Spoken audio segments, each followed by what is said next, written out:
Bonsoir chers abonnés, c'est Alice Aka. Le thème d'aujourd'hui, c'est qui ma meilleure amie?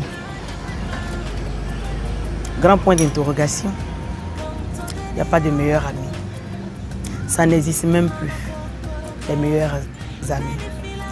Aujourd'hui, on a tendance à se confier à tout le monde. On s'est dit que celui-là, c'est mon meilleur ami. Mes amis, il n'y a pas de meilleur ami. Le meilleur ami, c'est toi-même. Chacun est le meilleur ami de soi-même. Parce qu'aujourd'hui,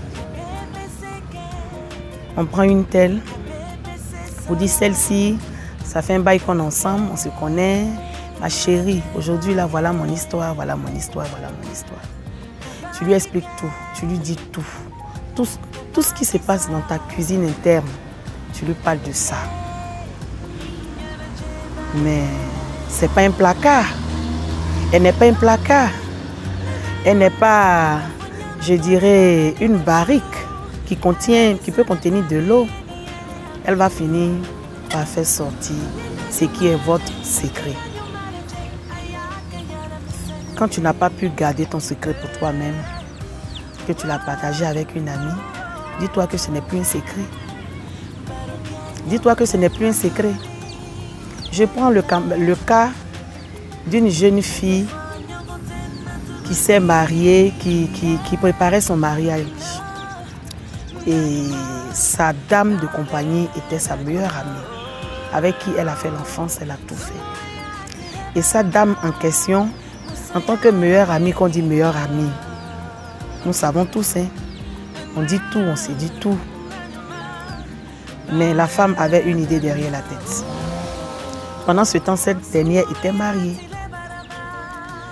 Malgré qu'elle soit la meilleure amie de celle qui n'avait pas de mari et qu'elle avait trouvé quelqu'un qui voulait la prendre comme épouse, cette dernière partait avec elle pour ses courses parce que c'est sa dame de compagnie. Mais elle a commencé à avoir mal parce qu'elle aimait dans le secret le mari, le fiancé de sa meilleure amie.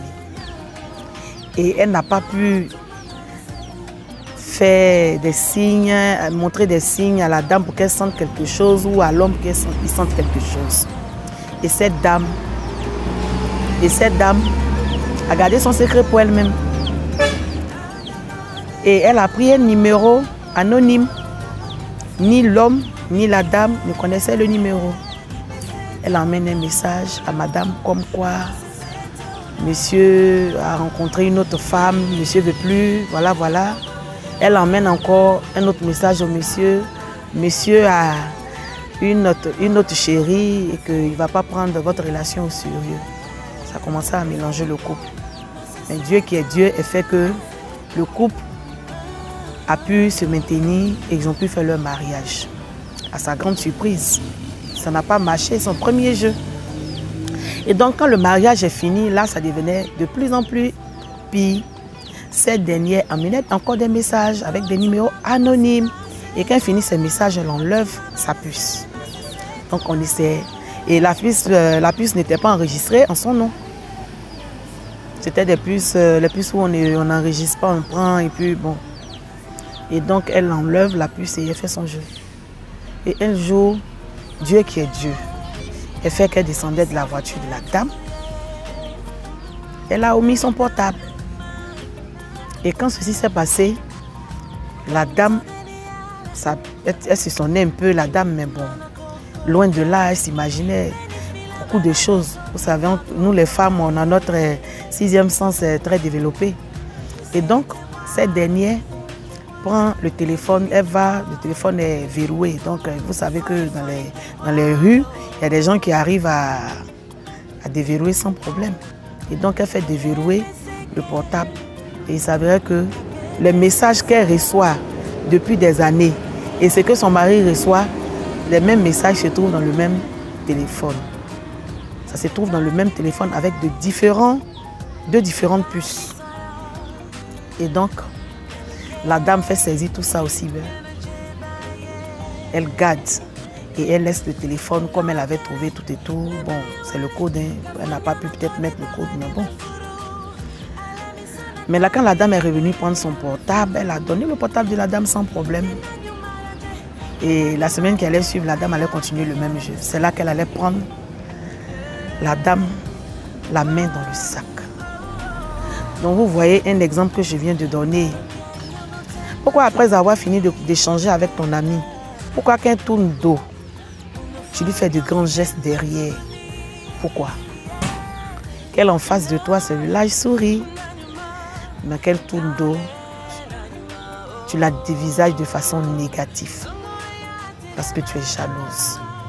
Pourquoi? Tu es avec elle. Une raison de plus pour que tu puisses apprendre avec elle.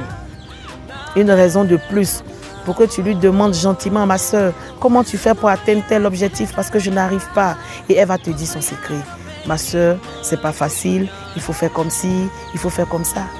Non. Il y a des amis avec qui quand tu veux entreprendre, elles te découragent parce qu'elles-mêmes, elles n'ont pas envie de faire quelque chose. N'ayez pas le monopole de vos amis sur vous. Il n'y a pas de meilleur ami. Ta meilleure amie, c'est ta maman. Ta meilleure amie, c'est ton frère. Ta meilleure amie, c'est ta soeur. Ta meilleure amie, c'est celle que tu as rencontrée aujourd'hui. Grand point d'interrogation. Sur ce, mes amis, faisons attention à nos amis. Je vous dis bonsoir, je vous aime très fort. À bientôt.